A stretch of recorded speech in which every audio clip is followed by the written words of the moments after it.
what is freedom? That's my definition of freedom. You know, in a mountain, all alone, my hands spread around like a bird, enjoying the nature all by myself. But Google have a different definition of freedom. But let me tell you something. Are we really free? Let's ask this question to ourselves. Are we free? Something has gone wrong somewhere, isn't it? What has happened? We've become enslaved. Because of what? This is what I'm going to talk about. There's a lot of people who have spoken about the F word. Yeah, the 4-letter F word. I'm not talking about that. I'm talking about fear. Yeah, we always have that. We have fear of failure. We have fear of society. We have fear of everything and anything. But let me tell you my story. Let me go back, from where I was born and brought up. From my school of thought, my parents had 3 rules while growing up. My mom had 2 rules. My dad had 1 interesting rule. My mom's first rule was called the zero-sum theory. During a childhood exams, whenever I used to get 0, my mom used to buy me whatever I want in life. I've got 4 times zeros in my life. I've got a new jacket, a new denim, a new PlayStation, and a new motorcycle. My mother says a person who knows nothing is the most absolute state to be at. And she was happy that her son was that. Trust me, guys, I never tried getting 100 and failed, but I've tried getting zeros and failed miserably. The second rule of my mother was, whenever I used to fail in any subject, she used to take me out for dinner. She says, failure is inevitable. Let's start celebrating it, because it's fun. It's going to happen at some point, so let's live with it. That was a step higher. Whenever I used to get anything more than 40 in any subject, I was not allowed inside the house. I know. He says, 40 is the passing mark. Why are you writing more? Who are you trying to impress? Trust me, I've got 90s and I used to fear to go back home. And it's happened a lot of times. So now you're going to think that I'm a hypocrite who would have got like a lot of marks in my 12th standard. Let me clear that up for you. My board exam results came out. I come out of my house after seeing my results. My neighbor, who also happens to be a 12th standard board exam student, we both meet. And the most dreaded question comes from her end. How much did you get? I seriously didn't have an answer, but I asked the same question. How much did you get? We were writing state board exams from Tamil Nadu, so it was for 1,200 marks, and she had got 1,178. Me at this side, in reaction, whatever it is. My whole neighborhood is waiting for my answer. Without blink of an eye, I said, I got 1,181. Yeah. Few of them got a panic attack at that very moment. Wait for it, it's fine. Yeah. So the girl started crying, and then, because I've got more marks than her, and the major question was, how can Rohith get more marks than me? Then the moment of truth came out. The truth is very simple. She got 1,178 in 12th standard. My 10th, 11th, and 12th standard mark put together was 1,181. So that's how I grew up, and that's how I was. But right from childhood, during holidays, I get claustrophobic of sitting at one place. Now I'm riding across 46 countries, covering 1 lakh kilometers. I've been riding for the past 140 days, covering 30,000 kilometers in 30 states in India. But where did it all begin? When I was a kid, like 3 years old maybe, I had a tricycle. I used to take this tricycle and go to my grandmother's house, which was like a couple of blocks away. I used to ride like a free bird. People used to wave hands at me. They used to smile at me. They were happy that I was doing that. And guess what? It made me happier because I was enjoying my life and I saw other people enjoying what I was doing. And that's how the journey began, I think. The first solo trip, the backpacking trip that I took was when I was 14 years old. I saw a lot of Hollywood movies. They said, just take a flight and go to an unknown destination. Didn't have money for a flight at that age. But took a bus, went randomly to a city for like a couple of days, enjoyed there and came back. But the life-changing incident happened when I was 18 years old. I was in Bangalore. My college gave me 2 months of holidays. I took a train to Delhi. I went to Delhi. I called my parents and told, guys, I'm in Delhi. For the next 2 months, I don't know what I'm going to be, where I'm going to be, how I'm going to be. Is it okay? They said, cool. Then I told the bigger revelation. I told them that I'm not carrying my mobile phone, I'm not carrying my laptop, I'm not carrying a camera, everything is going to be saved at heart. They said, are you all right? I said, yeah. So they said, perfectly fine. My mom had an interesting technique to take a follow-up with me. Whenever I used to withdraw money from ATM, she used to get a message saying where I am.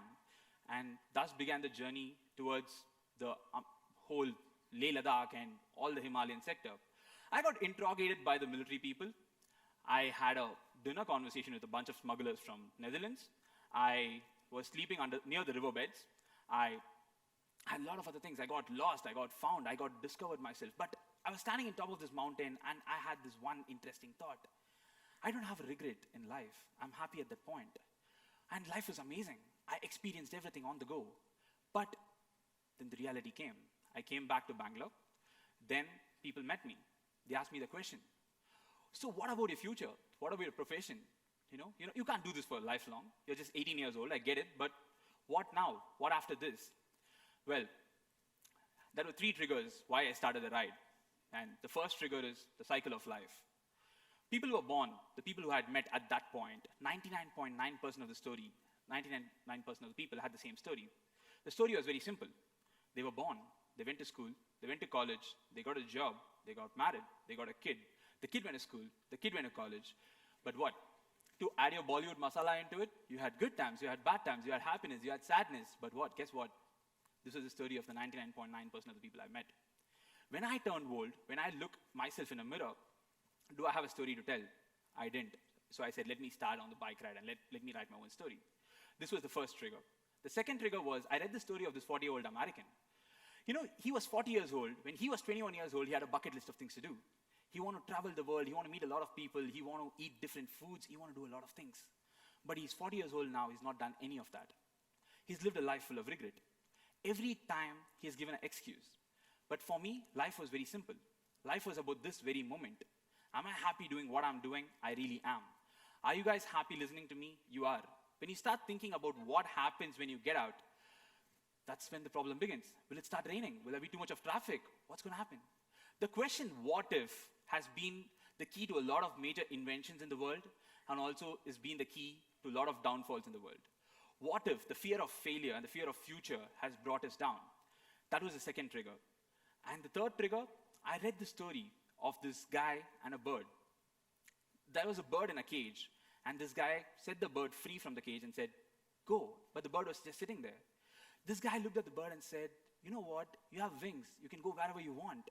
But why are you not going? Why are you just sitting here? The bird turned back and asked him the same question. You have every liberty to go, but why aren't you going? Why aren't we doing what we are doing? The fear. That was the main thing. I said, let's break the shackle. Let's go out there and start living life. Thus began the journey of the long, long, long ride ahead. The journey has been amazing. I can talk about for next 1.5 years to you guys. But there's main points is, the first important thing is I don't stay in hotels during my journey. I meet random people on the road, I stay with them. If I don't get a place to sleep, I sleep in petrol pump, police station, bus stop, and whatnot. And trust me, I've tried all those things. There are times when I used to go to a random stranger's house, knock the door, and say I need food to eat and I need a place to sleep. They've been kind enough to give me that. And trust me, the world is a good place to be at. And I've seen that. For the past 130 days, I have stayed in random strangers' house. But now they're not random strangers anymore. I was brought up with this one thought, don't get a chocolate from a random stranger because he might spike you. But these guys have given me food and place to sleep. And trust me, it's amazing. The world is a wonderful place, and I'm part of it. And this is the best place to be. And I've seen by traveling. I've gone through winds, I've gone through summers, I've gone through winters, I've gone through snows. I've experienced endless number of beauties. But, riding makes me feel freedom. That's freedom for me. I take a motorcycle, I keep riding. Imagine this. You keep riding a motorcycle, it's amazing. But let's go back to the question that the society is going to ask you. What about your profession? What about your job? Well, I started a crowdfunding campaign for my ride. Random people generously contributed for my campaign. The random people I've never met. Brands came into picture. They started funding me. I ride for a living now. But still people ask, what are you doing for a living? During childhood, we always had this question. Your teacher asks you, what do you want to do for a living? Everyone says, I want to be a doctor, I want to be an engineer, I want to be a Cricketer, I want to be whatnot. You know what I told? I always want to be a waiter. I always want to be a farmer. I always wanted to be a chaiwala. I wanted to be a mechanic. I want to be that. I want to be this profession. I want to take all this and see how life is. And guess what? I did that. That, and that, and that. So every state that I go, I pick up one random new profession and I keep going about it. You know, it's fun because I keep myself in different shoes every day and I see myself in different aspect every day. That one thing about the ride is there's nothing constant. Everything keeps changing and there is no monotony about it. I keep doing different things on different days. This is what freedom is for me, according to me, in my humble own opinion. I'm happy doing what I'm doing. My heart is full. My question to you is, what's yours? Thank you.